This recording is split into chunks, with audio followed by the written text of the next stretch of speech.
In today's video, I'm going to talk to you about flows versus campaigns in Klaviyo. So we'll start off with campaigns. A campaign is basically a one-off email that you can send to specific groups. So you can create a new campaign here. You can select the date you want to send it, save and continue. Here you can select who you want to send it to. So let's say we want to send it to repeat buyers, but we don't want to send it to anyone who has bought in the last week, for example. You could set that up.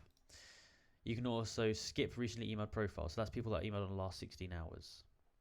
You can add tracking in here. Now, if you hit next, you can customize your email. You can send it to these people. So this is going to send to this specific bunch of people. That's what a campaign is. It's a one-off email. Now, flows.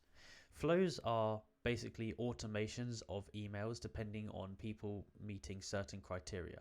So, for example, if somebody has gone to buy something on your website, but then they've not purchased it at checkout, they've abandoned cart, you can set up a flow which basically emails those people and says, hey, you left something in cart, why don't you come and get it?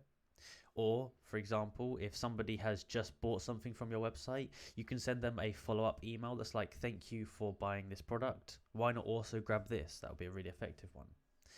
Now, you can go into here, into each of the flows, and you can change all the triggers and criteria. There's whole workflows you can make in here. You can change the delays, add filters, add multiple emails in a flow. You can do what you want to it. Now, both of them are important, but setting up flows is kind of an automatic way to boost your revenue and stuff. And then campaigns is good for like sales and offers and stuff like that. So if you enjoyed this video and found it useful, please like, subscribe, and comment down below that it helped. Thank you for watching.